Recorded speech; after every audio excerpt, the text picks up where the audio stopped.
church members will ask me to, that my church members would ask me to speak on pensions. I hope I'm very clear. Yes, you are. We can hear you. Thank you. All right, quickly, Yeah, what great. I would do is I will talk about the scheme because I know a lot of people joined the scheme, opened accounts, but really do not know enough about the scheme in itself. So I'll talk about the scheme. I'll talk about why the scheme came up in the first place. I'll talk about the benefits, the objectives, all of those things. And I'll talk about how we can actually enjoy the scheme and benefit from the scheme. So while this looks like a lot, I'm actually going to be trying to abbreviate where possible or reduce it because of time. You can actually move to the next slide. You can move to the next slide. Now, of course, what we do in the pensions industry today is called a contributory pension scheme, and that's what we operate in Nigeria. Now, what it means is that you and I contribute to it, and that's why it's called contributory. Now, before now, they had what was called a defined benefit scheme, and for those of us whose parents worked maybe in government or in some major corporates, you would have heard them talk about pensions and gratuities and all of those things. How it worked for them was that they had worked a certain number of years, and based on that, they were entitled to gratuities and pensions depending on their levels. Now, one of the challenges we had with that was that there was no cash backing for it, and that's why a lot of people, you hear stories about people not getting pensions. So essentially, government licensed pension fund administrators, and the idea is that we're professional fund managers, but we're restricted to managing just pension funds. You can move to the next slide. Now, what I've done here is to help us appreciate the way things used to be before this contributory pensions came.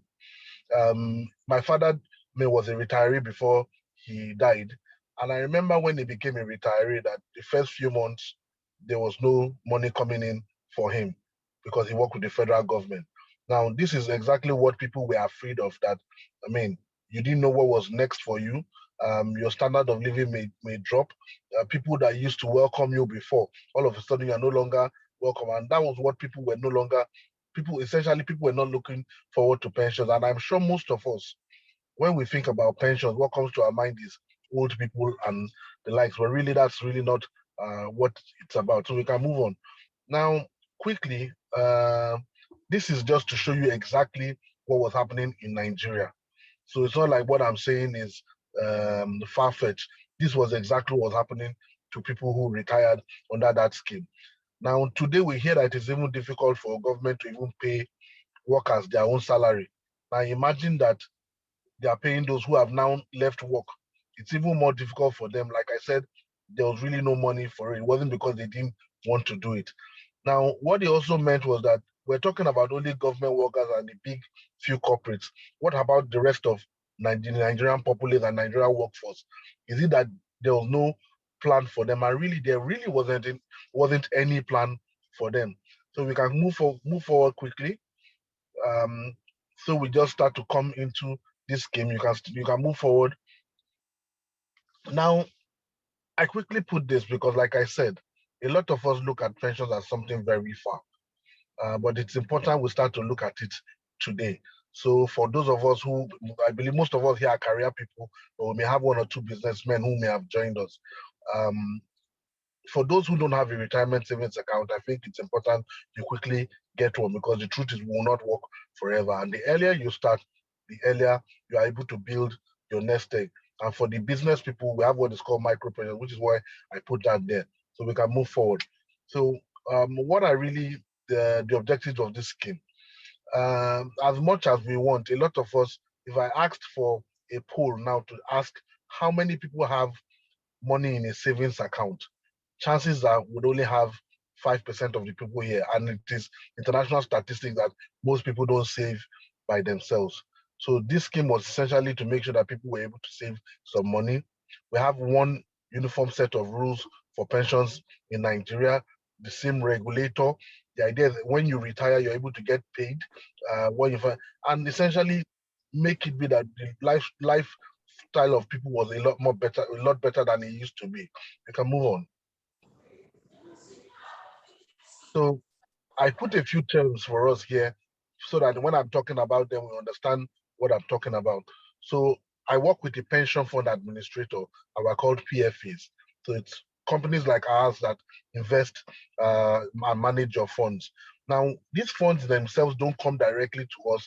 They go to companies that are fully owned by banks. Today we have three of them. There's UBA Pension Custodian owned by UBA, there's Zenith Pension Custodian owned by Zenith Bank, and there's First Pension Custodian owned by First Bank. These three banks own the three custodians. Now we have a regulator who is the National Pensions Commission. So what CBN is to the banks is what they are to us. And of course, the account that you open, those of you open, is called a retirement savings account, called the RSA. Now, for those who are in the micro pension space, your account will be called a micro pensions account. Now, there's something else that we'll talk about in the course of today, which is called additional voluntary contribution or voluntary contribution. So we can still move on quickly. Now, I'm sure this is not what I have here is not new to us. The way we contribute to the scheme is that 18% of our emoluments, and emoluments by this scheme is your basic salary, your housing and transport. Now your employer is expected to put 10% while you put 8%. Please note that every money that goes into your pension account is tax exempt. Now, what this means is that um, you can actually decide to do voluntary contributions to your account, and they will take this money before they calculate your tax rate. So essentially, you have a tax savings. You're not paying the same tax as your colleague who's probably on your level, but at the same time, you have a lot more money working for you in pensions, and you will grow your own nest egg much faster. You can move on quickly. Now, what are the benefits of this pensions plans that we're talking about? Essentially, it is very highly regulated, and in all honesty, I know it is more regulated than even the banks today.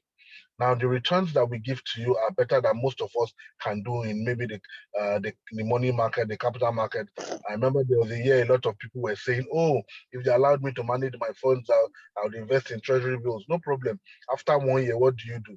So essentially, this plans that we have as PFEs have been done in such a way that you get the best value out of it. When you retire, you get to have a lump sum, and of course, you get to have regular pensions. And I will talk about what we have done so we understand that it's not just that we are saying we will do, it's something that PFEs are already doing today. And of course, I spoke about the tax savings earlier. So we can quickly move on.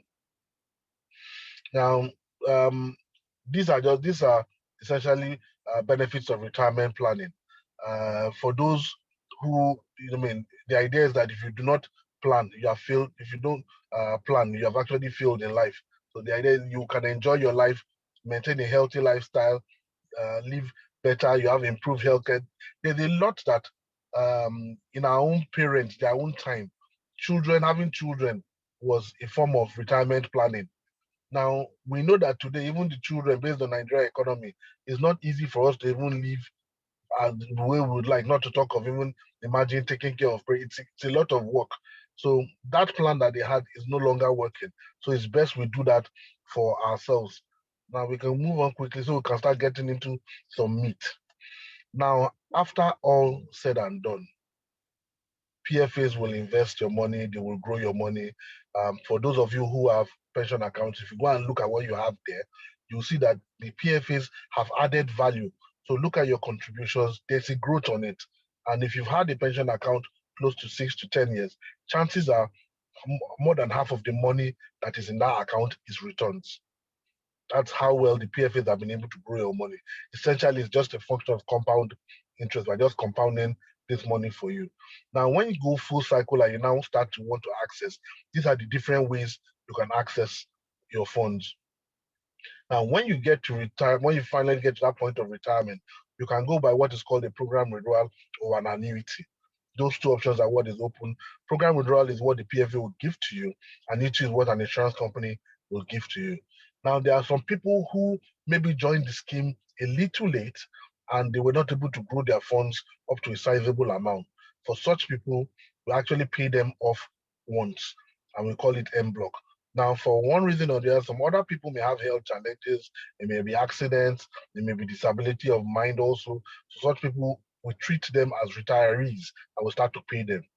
Now, for those, and the idea is that for all of these people I've just spoken about, they are up to 50 years of age and they have met with the retirement arrangements of their own organizations. So if there's a retirement age and all of that, they've met with that.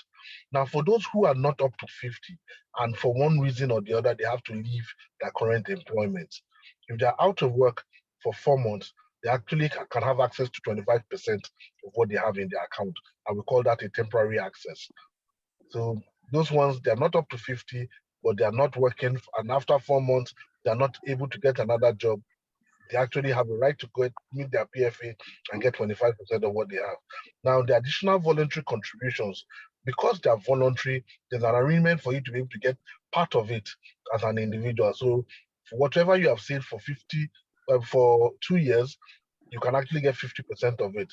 Now, I listed other things like death benefits. Of course, when somebody passes on, your beneficiaries get whatever is in that account. It never becomes money that is lost to the PFA or to government.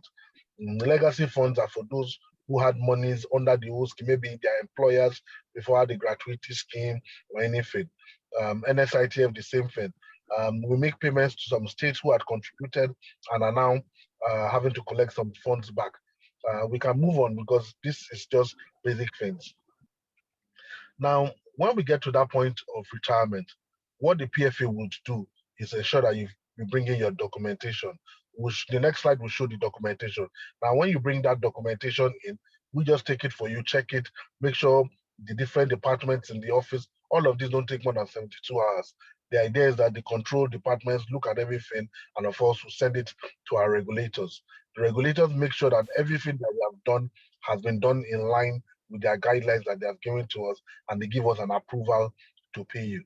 Once the approval to pay you comes in, we instruct the custodians to credit your account, which is part, and of course, the details you've given us is part of the documentation you gave us at the beginning, and we give that to them. Then on a monthly basis, we report to the regulators and say, oh, we've paid these people, with this is how much we paid, and they just continue to monitor our activities going forward.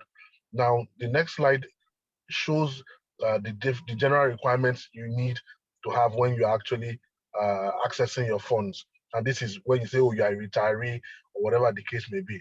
Now, if it's a retirement letter or disengagement letter, you would need that.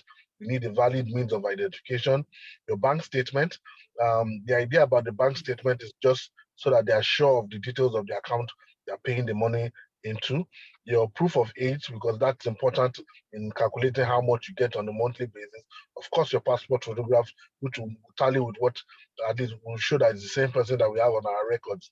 Then, of course, a letter that your employer would say, look, everything that you are entitled to, paid it to you. And of course, a request letter from you asking for your funds. You can move on quickly. Now, I put this template here. Now, this is what this is the template that PFEs use when we want to pay people. And the idea is that there are a few things that determine what you get when you retire. I don't know if you heard me earlier that I spoke about people getting a lump sum. So, for instance, if somebody retires and he has 20 million in his account, the law allows him to be able to get bulk out of that 20 million. And the minimum he can get is 25%. You can get more, but what you can get is dependent on some other things. How much you have in the account, your final salary, your age, your gender. Now, why are these things important? We'll start with gender. Based on mortality tables and annuity tables, internationally, it's been said that women are expected to live longer than men. So, meaning a woman and a man of the same age with the same amount of money would wind down their money in different ways. So, the idea is that the man will be able to wind down his money faster because it's expected that the woman will live longer. So, that has its own bearing. Now, the higher your final salary, the idea is that your standard of living is not supposed to drop to a certain level simply because you have retired. So meaning it may affect how much you can get in a lump sum. The same way, whatever you do, if you decide to take a lump sum, there's an inverse relationship that affects what you get on a monthly basis. Now, of course, age. The older you are, the more money you can get when you retire and all of that. So essentially what we do as PFAs is plug in these numbers and it throws it. So there are actually formulas in all of these things, in what you are seeing here. So the formula, so it's not like a PFA will be the one to say, oh, you're going to get 1 million or 2 million out of what you have. It is all dependent on what you have put in. And that's why it is advisable to sit with your PFA and say, look, I'm 25 today, I'm 30 today, I intend to work till I'm 50 only, and this is what I have today, this is how much I'm contributing. Is there a need for me? Will what I'm doing based on the rates you are giving me, will I be able to grow my money in such a way that I can earn this much when I retire? That discussion you can have with most PFAs. And the idea is they can sit down and say, okay, based on what you have, it will be sufficient. No, you may not be sufficient. You may need to do voluntary. Please know that they're only speaking about today. It's expected that as we continue to grow, as we will get promoted. I mean, the path of a righteous man shines brighter and brighter. So meaning we'll get promotions, our contributions to our pensions account will continue to increase. Now the idea is as it increases what it's the returns, of course, will continue to impact that increase. So, but it's something that you can actually do and sit down with the pensions calculator with your PFA and have an idea what your end result can be like even today. We can move on. Now, having said all of this, we can move to the next slide, please. Now, this is because I work with the pension fund administrator, and I mentioned something that there are two major ways of accessing your funds. There's program withdrawal and there is annuity.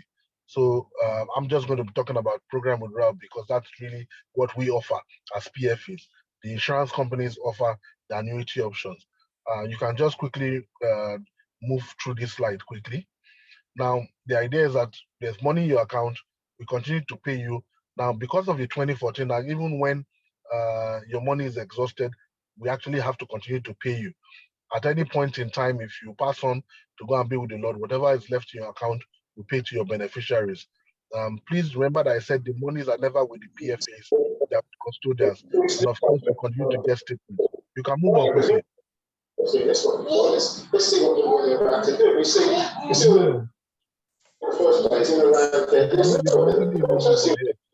Let's move on. Let's move to the next slide quick. All right. Now I know this is what prompted our discussion today. And that's because in the 2014 Act, there's a provision that we can use part of our retirement savings account as contribution, as equity contribution for a mortgage. Now, this is the legislature that allows us to do that. And I'm going to be explaining how that works in the next few slides. So please, you can move on. Now, as an individual, you have a pensions account today and you're looking at having a house. Please remember that you may not, if you decide to have a house of maybe 40 million today, chances are you don't have all of that 40 million and you may decide you want to take a mortgage. Mortgages usually would ask that you would have some equity contribution to put down. That's some money you would put down as the person who wants to buy it. Now, what the Act has allowed for is that part of your pension account can be used for that. But what government has said, you cannot use more than 25% of that. Please note that a husband and wife can actually come together and say, okay, we want to put our 25% together as equity. So what you will do is you will meet with your PFA. Now, PFA will determine if you are eligible and what is eligibility. Oh, that you are not retiring in the next 3 years. You have been part of the scheme for at least 5 years, meaning you've contributed up to 60 months, whether it's private, whether you are in the private sector, public sector, or micro pensions. Once that has been done, they will give you a statement of your account. Now, based on that statement of your account, you know that 25% of it you can actually use as equity. Now, you will now go and find a house of your choice, get a letter, an offer letter for you to get it. Of course, you will now from there meet with a mortgage lender. Now, who is a mortgage lender? A mortgage lender can be a bank or a primary mortgage institution. Essentially, it's a financial institution that is ready to foot the bill of buying that property from the property owner on your behalf. Now, like I mentioned earlier, these people are actually going to say, look, you want a house of 40 million, I probably want equity of 20% from you. So 20% of 40 million is 8 million. So they can say, okay, you need to make a down payment of 80 million as your own equity contribution, meaning they will be paying 32 million to the owner and add your own 8% and you pay. All right. Now, at that point, they will now give you an offer based on, of course, you've already showed them what you have in your statement that says, oh, this is how much I have, and this is what can be my 25%. If your 25% for, I mean, hypothetically, is that 8 million, it's all well and good. But if it's less than that 8 million, you would need to still drop some money with that mortgage lender to make up whatever is the equity position. When that has been done, you meet, they come back to the PFA with all of this documentation and of course with evidence to show that, oh, you met with the requirement of the 25%. Meanwhile, they have done all the due diligence they need to do regarding that property. And of course, we now go ahead and send to our own regulators asking for an approval. Once you can move to the next slide.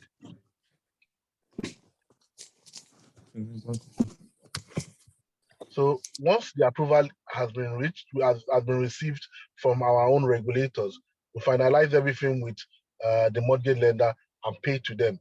They pay for your property, you take possession of your property, and of course, you now continue to pay off the mortgage lender, whatever the balance is over the course of time, and that's how it is. Like I said, eligibility is that you must have contributed for at least 5 years, which is 60 months, to be able to access it. And of course, that your 25% is up to the equity position, the equity contribution that you need to make with the mortgage lender. So that's essentially what you need to do in that regard. Now, you can move to the next slide that shows documentation on what you need to bring, all the documentation that is required. Because of course, while I'm talking about it as simple as this, we try to make sure it's not a difficult thing for you. So the idea is from day one, you can go back one slide, please. Yes, thank you. So from day one, you know what you need to do so you can have access to this money. So like I said, the mortgage offer letter, that's from the owner of the property saying, oh, this is how much I want to sell my property. You complete a form, you then put all your information and all of that, your PIN and all of that. Now I mentioned that husband and wife can do this. So evidence that your husband and wife, details of your accounts, the kind of property, the value of the property, the value in your RSA and all of that, the equity that the mortgage lender, all of this information is what goes in there. That's essentially what you need to do here. You can move to the next slide. Now, other things are valid means of identification, the idea, of course, that your information with our regulator is updated, that you're in active employment. Like I said, if you have 3 years to retirement, you cannot have access to this. That's essentially, that's really what you need to do for that. So please, you can move on.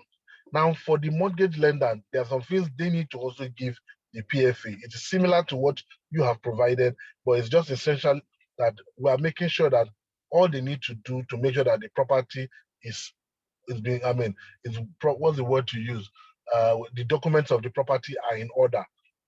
That's really what we're about, to make sure that all the documentation is done right. So this is what they will provide to the PFA before we can release your money to them. We can move on. We can move on, please.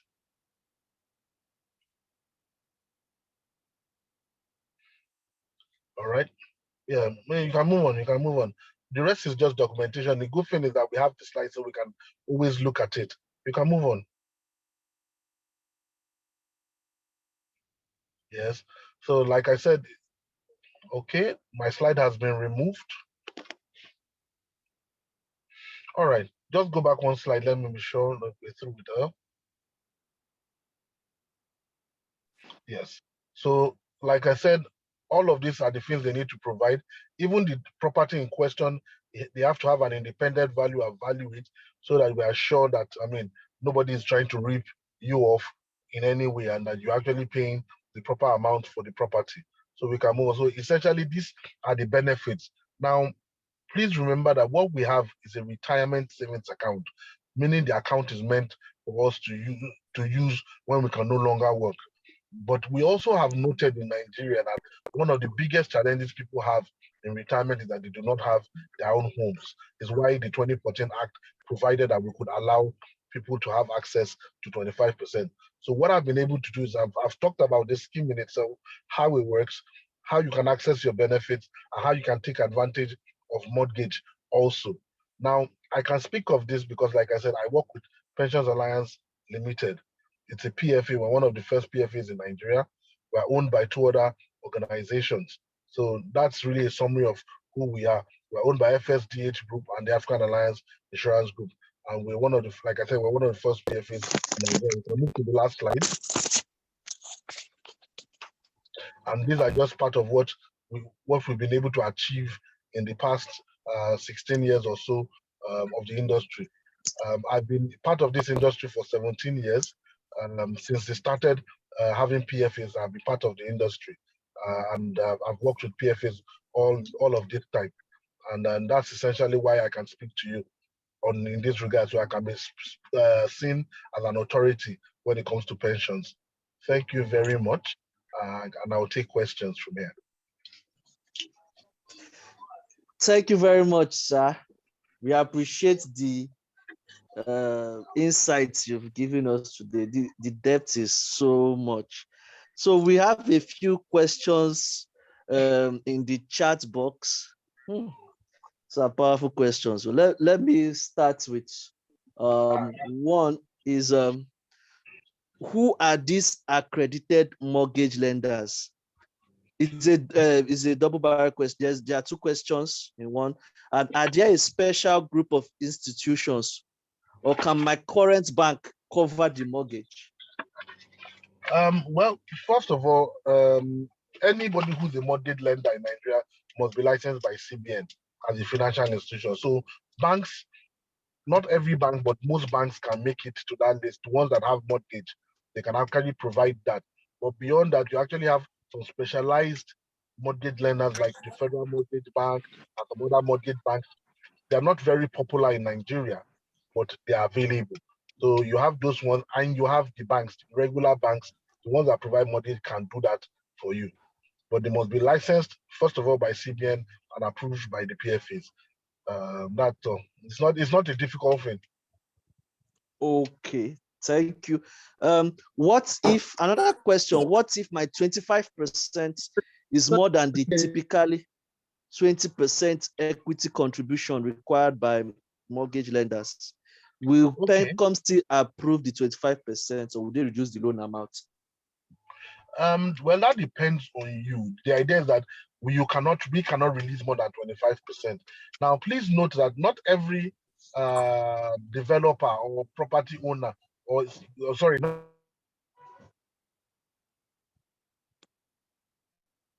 Sorry, your mic is muted. Okay. Okay, good. I said, please note that it's not every mortgage lender that asks for 20%. I will use that as an example. Some ask for 10, some ask for 30. It all depends on whatever the arrangements are. And usually that has an effect on the rate, the interest rate they will charge you on the mortgage. Okay. Another one is this is a very, can I save my pension in dollars?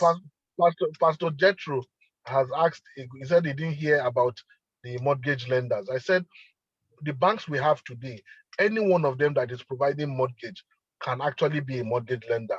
Any of the commercial banks today, they can also be mortgage lenders, but they must have that feature. Not every bank decides to give mortgage, but there are also specialized mortgage institutions.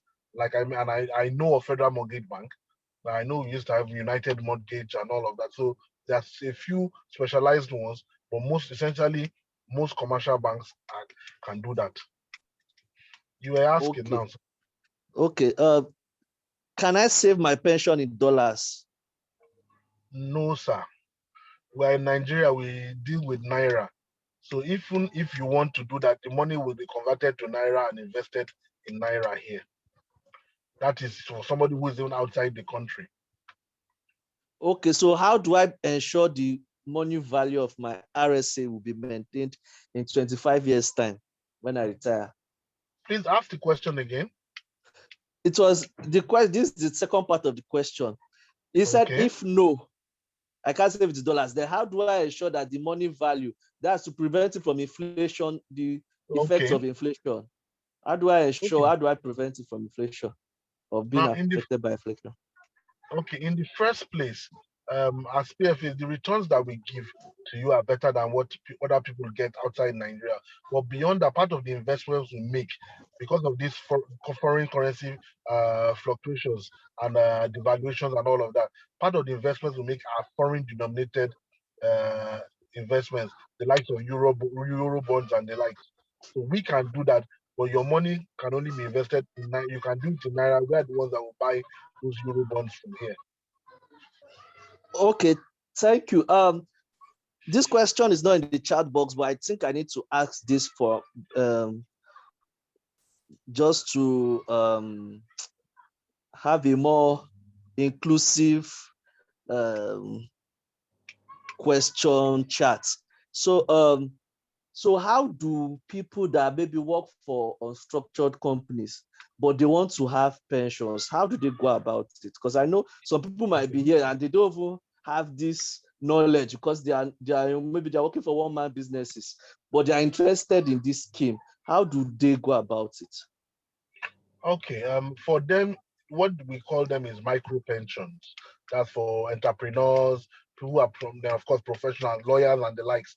Now, what happens is that you will complete the form, but for us that where it is statutory for career people like us that say, oh, 18% of your emolument, for them it is voluntary. Now, what this also means is that they can take some of the because it is voluntary, they can actually take money out at different intervals. That's how we work. So they can contribute 3 times, 4 times, 10 times in 1 month. Then the idea is that after the initial 3 months, they can take up to 40% of what they have. It's called the contingent amount. So they can take up to 40% of whatever they have contributed and do whatever they want at that subsequently and enjoy. And they can still come back and continue to contribute into the account. So when they retire, that balance 60% that we have been investing for them is what will now start to pay them as pensions. And the same thing, the same way I mentioned, for anybody who has contributed for 5 years, even in the micro pension space, they also can actually use part of their money for mortgage. Okay, thank you very much. Another question goes like this: if the initial equity contribution is less than the 25% of your RSA funds, is it allowable to negotiate a higher equity contribution with the mortgage lender? Okay, this question has been asked before, but yes, you can. It's not a negotiation. Essentially, like I said, what the PFA will do is not to pay more than 25% of what you have. The good thing for you is that it has reduced your exposure to the mortgage lender. And of course, you reduce what you're going to be paying back to them. Okay. Please, in case if you drop a question and you are not still clear, please drop it in the chat box so that maybe you may paraphrase. Okay, is there an interest rate for this pensions scheme? Is it a standard interest rate No, when you it is invest it? not. It is not. It is not a standard interest rate, and why I can say that if there's anybody who has worked in an asset management company, you will understand that you don't even make promises. Ideally, that this year this is what we'll give because you can't tell exactly where how the returns will come. And what do I mean? The money that you have all contributed, we have some of them in money market instrument, which is the banks. We have some in equity, we have in government bonds, we have in corporate bonds, we have in open and closed ended funds, and we even have some in private equity. Now, what the regulators have done is to give us limits because what they want is safety of your funds, first of all. Whatever we do, we must not lose your funds. So they say, okay, whatever you're doing, You cannot do more than this amount in this particular, in this in the money market. You can't do more than this amount in the capital market, and even in all of these things. So what you will see between PFAs, we all try to say, oh, I'm better than the next PFA. But if you check it from the best number one to the last person, we're all within a certain range because we're all invested in the same market. Yes, we try to outperform each other by saying, oh, I took a position maybe when the market was low, I invested and allowed and I enjoyed it. That's really how it is. But the truth is, your money will continue to grow over the long run. Now, I said something earlier. Anybody who has an account now and has had this account for maybe like 10 years, check it. You'll find out that what you have in the account now, more than half of it is returns on your investment, not your contribution. Okay, thank you. What if an employee accesses the 25% mortgage and goes out of paid employment, say a year later? Can he still get another 25% required from people Yes, who are yes, you out can of have. job? Yes, you can. Okay. Yes, you can. If I Now, if I please okay, note that yes, they can. What's important is how much more how much he has in his account. So I expect that anybody that gets a decent amount as a 25% for mortgage will still have a decent amount left there. If the person goes out of work temporarily, he will still get 25%. And even when the person retires, depending on how much, he can still get a lump sum of 25%. All of that has been factored in. okay, thank you. If I default on mortgage by going out of employment, what happens? Well, that's between you and the mortgage lender. That's So between. pressure But will no. One of the things that you will notice, there's some insurance. If you look at the slides, I didn't talk about it, but the idea is there's some insurance that is taken against default. There's an okay. insurance that is taken, so it tries to help to mitigate against that, so you don't lose outrightly. Worst case scenario, you get your money back. Okay.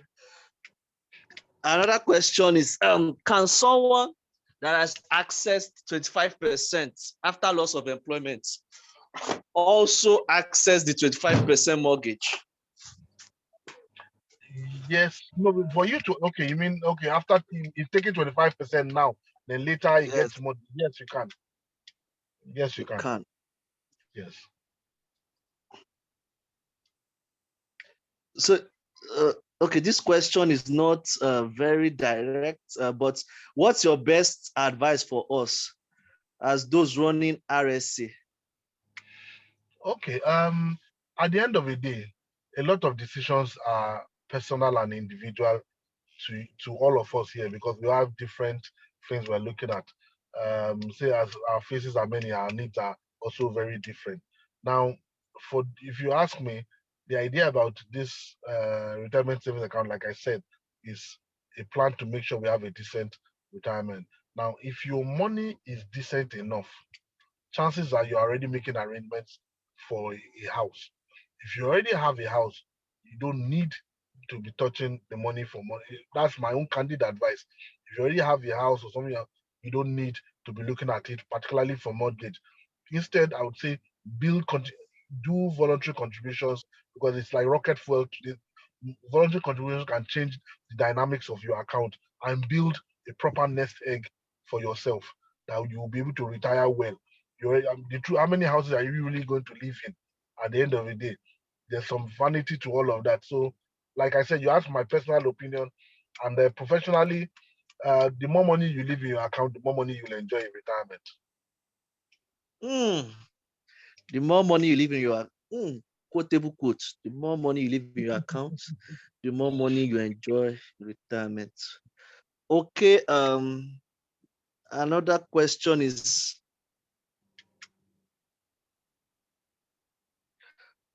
okay, I think you've answered this question before. Why do some PFAs pay more interest than others? I think you said Yeah. something like Okay. that. Yes.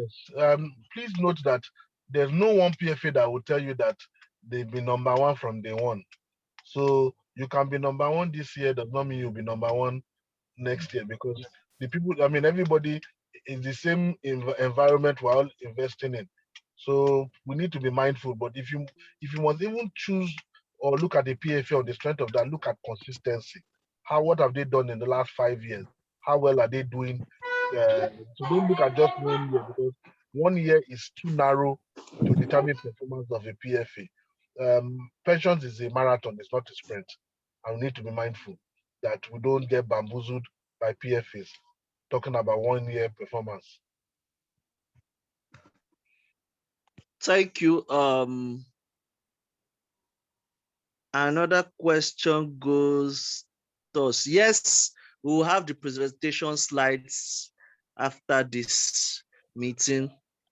Can interest earned on pension contributions be withdrawn?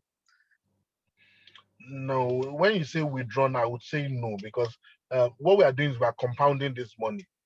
So imagine where you bring in 10,000 naira today. By next month, your money is no longer 10,000 naira, so it's 10,000 something. You add another 10,000. So when you see your statement of account, what you find out is you have your contributions and you have returns. So even for those who have probably stopped working in the course of time, maybe they're out of work temporarily or anything like that, you see that even the accounts that they've left behind, the money is still growing in that place because they are still investing it. So you won't separate it. For the purpose of accounting, you can see, you can say, oh, this is your contribution, this is the growth, but it is together. It's not like you take the returns and leave the contributions there. No. Because even inflation will eat into your actual contributions. Oh. Okay, thank you. We still have quite a number of questions.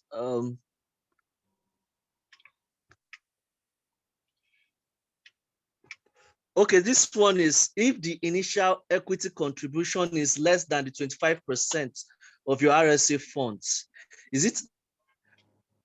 I thought he's answered okay, that this one. Okay, this one has answered. Okay, someone reposted this. Okay, what happens to my pension assets if I change job outside Nigeria? Well, if you take a job outside the country, what people have been doing, because of a lot of people jackpying, they take 20. Of course, they will resign, they will relocate, but they would have submitted all the documents they need to submit to their PFAs. 4 months down the line, the PFA pays 25% into their account that they can access now. The remaining money is being invested on their behalf. Now, because we know that a lot of people may come back to Nigeria, there's an encouragement for people. There's something called a cross-border arrangement, where people can actually contribute from outside the country into their retirement savings account, and it continues to grow for them. That's for those who choose to take advantage of it.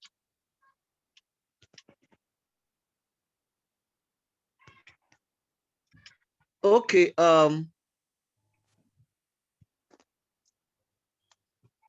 There are still a few more questions. Sorry, so let me just quickly take that. How can one migrate from one PFA to another? Okay. The first most important thing is that you've updated your information with your current PFA. It's called data recapture. Once you've done data recapture with your PFA, once you meet with your other within PFA you want to move to, they would call up your information from the regulators. You thumbprint for them to verify. They'll take a picture, and it's as easy as that. Now, the only thing after that is that they operate what is a quarterly basis. So what that means is that those that were in the month of October, as we speak now, we have just received money for those who transferred within June, July, and August. So we use the month of September for reconciliation. Their monies have come in October. Now, what it means is that from September, October, November, anybody that transfers from one PFA to the other, they will use the month of December for reconciliation. They move their monies in January. That's how PFAs operate. So do your data recapture and meet with the new PFA where you want to move to. Okay. What percentage of your pension can you access in the event of a medical emergency? None. None. Yes. medical emergency, if it is certified that you can no longer work, you are treated as a retiree and you can start accessing pensions. So you can get a lump sum and you'll be getting pension. But then you would have been certified as being unable to work, either because of a physical challenge or a mental challenge. But that you have a medical challenge and because you have money in the RSA, you will not be able to have access to it. Okay. How does the PFA determine who is entitled to pension proceeds upon the demise of the pension contributor? Okay. Um, First of all, we expect, unfortunately, most Nigerians don't have wills. Now, if you have a will and you say, oh, this is who has what is in my pension account, the PFAs will pay. But now, what we have mostly in Nigeria, by 99% of Nigerians, when people pass on, maybe the employers, they fill some document to the employer stating who their next of kin is, they will approach the PFA and will give them a checklist. Now, essentially, the family, it can be the wife and kids, it can be the husband and children, they will need to go and get a letter of administration, which is now what they will now present with other documents to us and will pay whoever is the administrator in that letter of administration. We don't determine that. The family determines who gets it. But what the law looks at first of all is spouse and children. Okay, thank you. Please, how can we check our returns or interest paid on our pension funds? Most times we just contribute and leave the funds there. Whoever asked this question, I want to believe the person gets a statement of his account. Usually, in the way for every PFA, the way the statements of account are, you're able to see your contribution and you're able to see the growth on it. You can also ask your PFA for a detailed statement from inception, so they can show you all of what you have contributed, and they will show you will see it. There's always a summary that will show your contributions, the growth, and your current value. Okay. If you get another question, if you get a mortgage through NHF, can your PFA still provide you with the 25% to fund your mortgage through NHF? Yes. Now, if you, for instance, I mentioned one of the uh, primary mortgage institutions we have in Nigeria that can act as mortgage lenders, Federal Mortgage Bank. I know, I mean, I've heard one of them speak about it recently. And the idea is if you do not have NHF, you can't even deal with them. So you can get money from the NHF and still get the money from the PFA.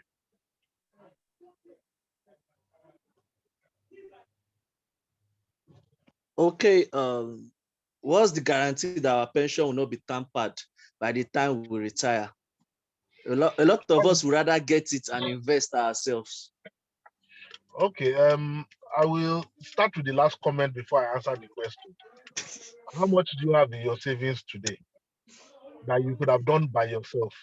Chances are you don't have plenty, because we don't. It's a poor phenomenon. But most people don't know how to save, and that's the truth.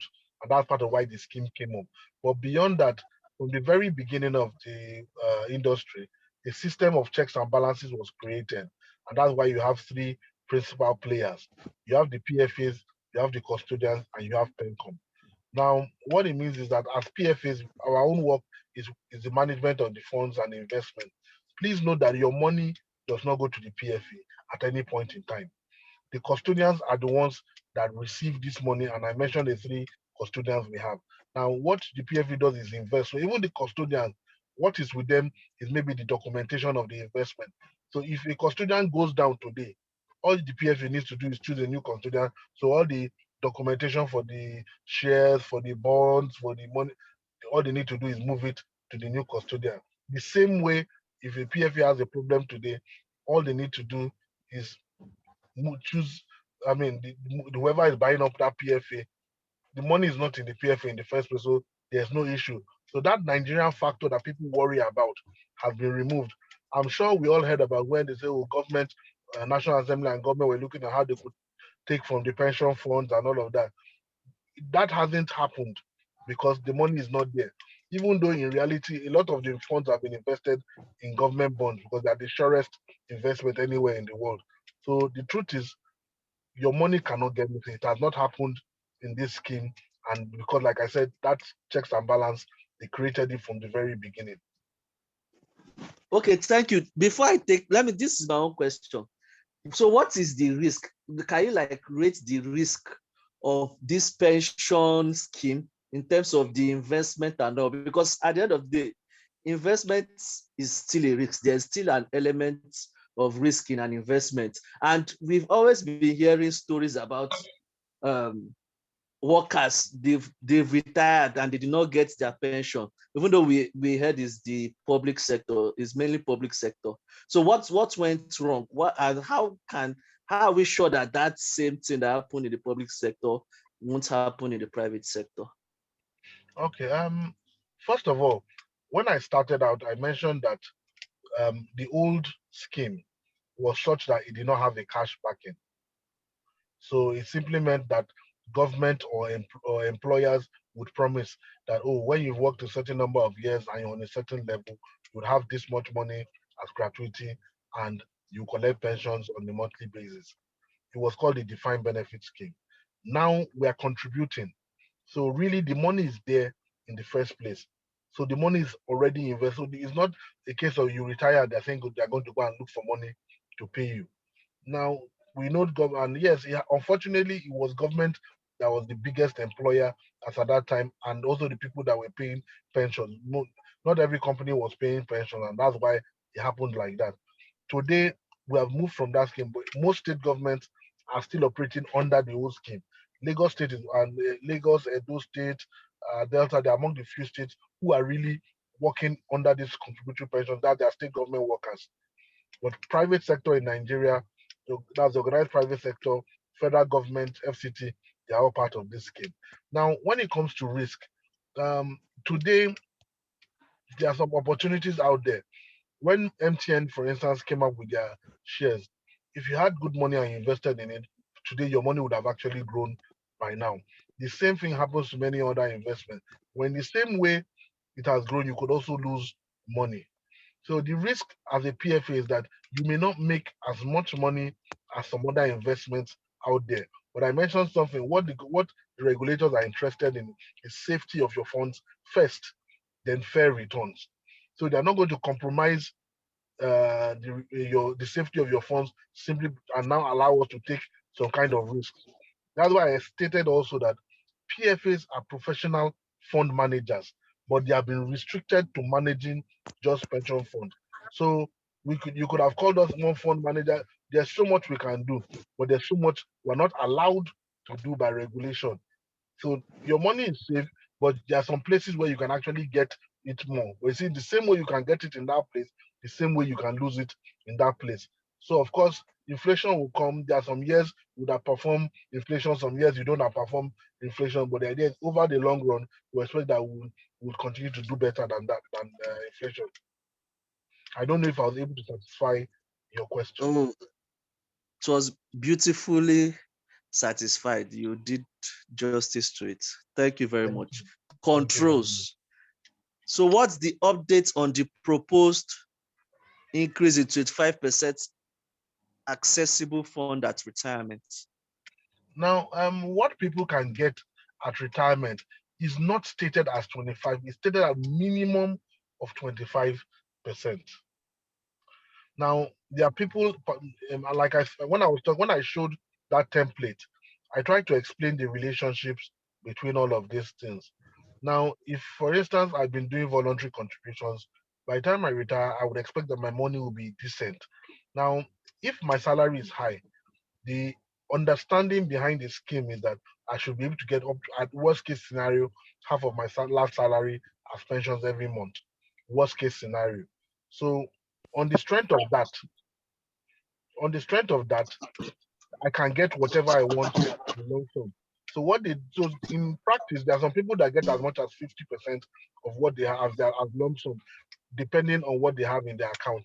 So some, particularly public sector, some people whose salaries don't look so much, but because they've been able to contribute decent amount over the course of the years, such people have decent amount in their account, and meanwhile their salaries are not so high. So for them, they can get so much in lump sum.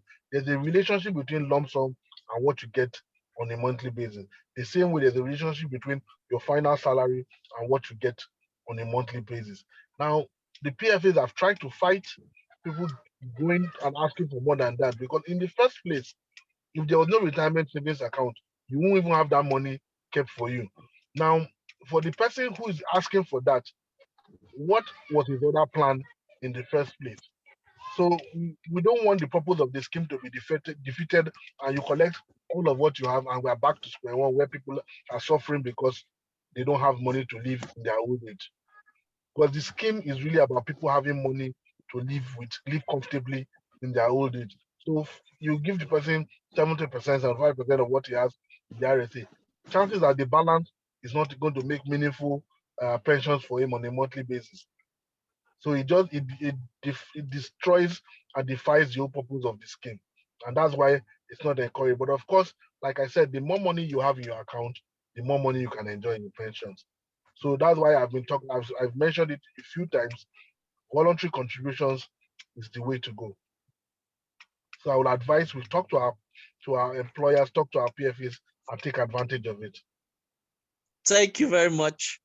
Can you shed more light on Fund 1 to Fund 6? Okay. All right. The different funds that you mentioned here have been done based on age and risk appetite.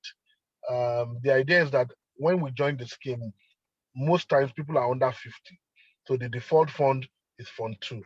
Fund 2 is a balanced fund, meaning he has a good mix of conservative instruments and aggressive instruments. So the risk is managed. Now, if you have a higher risk appetite, you're under 50, you can ask to be in Fund 1, which is the more aggressive fund. So you would sign off on it and they'll move your money to Fund 1. The idea is Fund 1 and 2 are for people under 50. When you turn 50, your funds are moved to Fund 3, which is a more conservative fund. So it is managed like that. So it has less risky instruments for us to invest in. Now, if you have a big risk appetite, you can actually ask that your money be moved from 3 to 2, even though you are over 50, and that's allowed. But you cannot move to Fund 1 because the risks associated may be higher. Now, if what happens is that in the course of investment, and I'm sure you've noticed that some months it will seem like your pension money has gone down. These investments fluctuate over the long run. It continues to fluctuate, but the idea is it grows over the long run, and that's what happens with Fund 1 is the most volatile. Fund 2 is better. Fund 3 is like that. And if you check the returns, Fund 1 is supposed to outperform all the other funds because the higher the risk, the higher the returns. The same way with the risk, of course, you can lose money there. Now, when you retire, you are moved to Fund 4, and you are not allowed to move to the other funds, Fund 1, 2, and 3. Now, for those who are entrepreneurs and the like, they created the Fund 5 for them. And that's because I mentioned something that for such people, they're allowed to take out money from time to time, their contingent portion, 40%.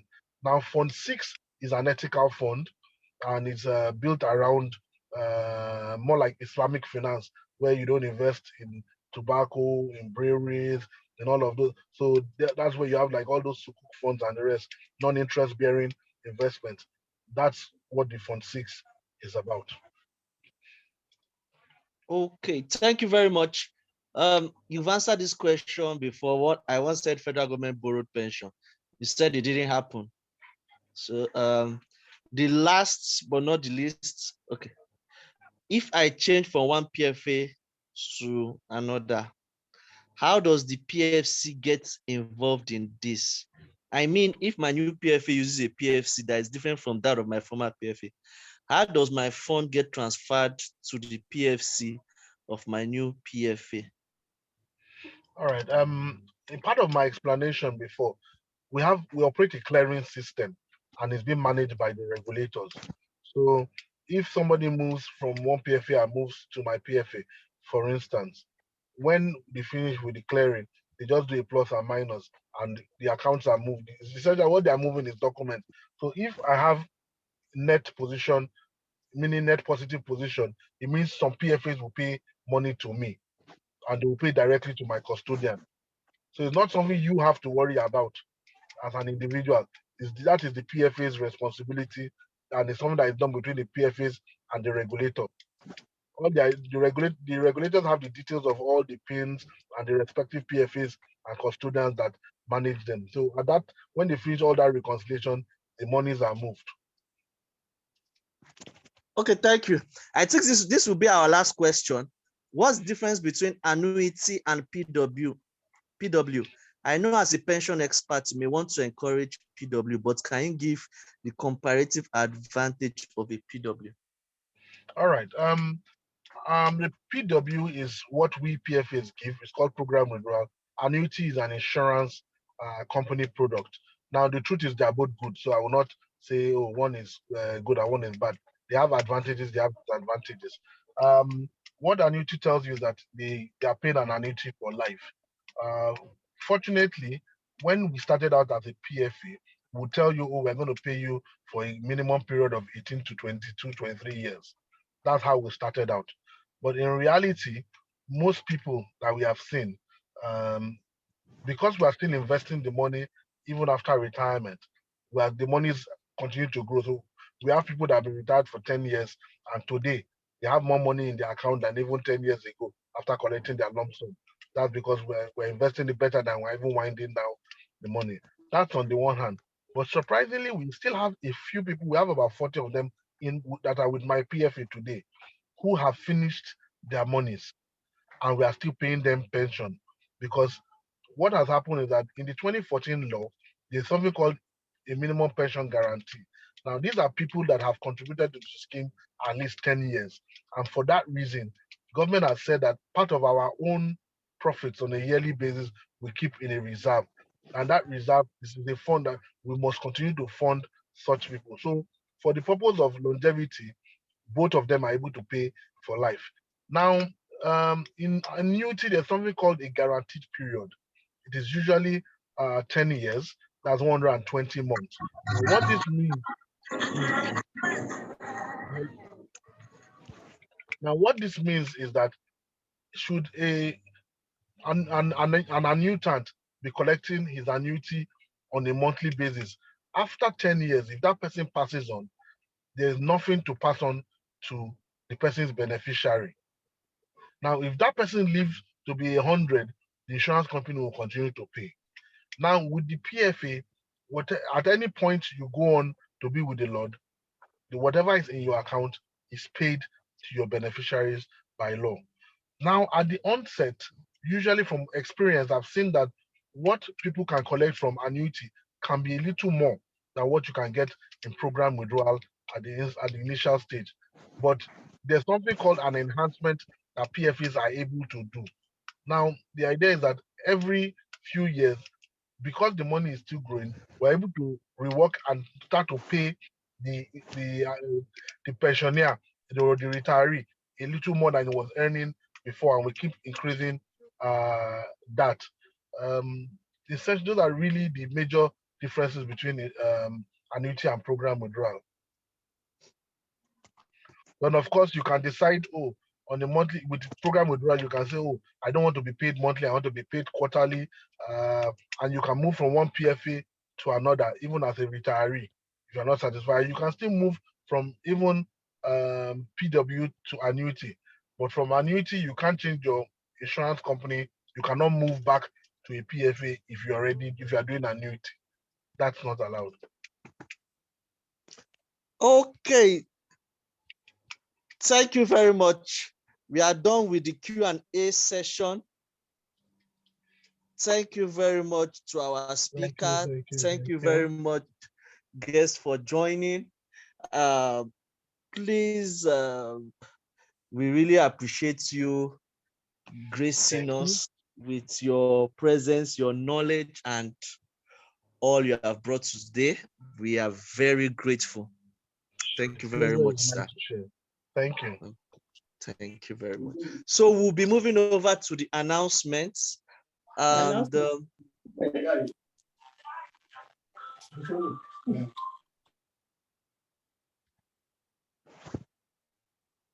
okay, we'll be moving over to the announcements, and I'll start with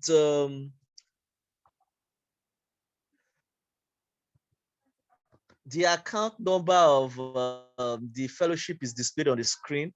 So if you are led to give or you want to pay your dues, the dues is just 500 Naira monthly.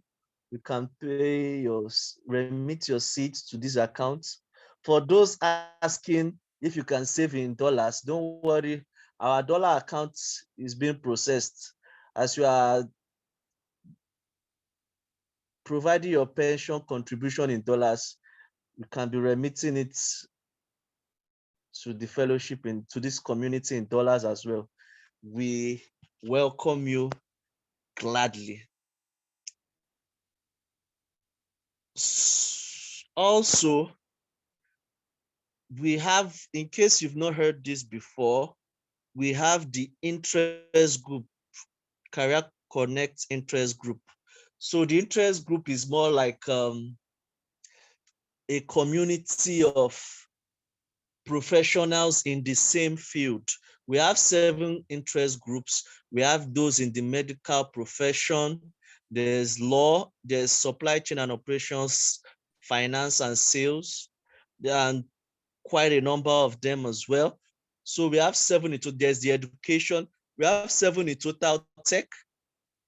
So if you belong to any of these categories, you can drop your phone number. You want to join, can drop your phone number in the chat box, and there will be a follow-up, and you will be guided on the next steps rather. Thank you. With that, we are done with the announcements, and I'll be calling on board Esther to take the confession. Hold on.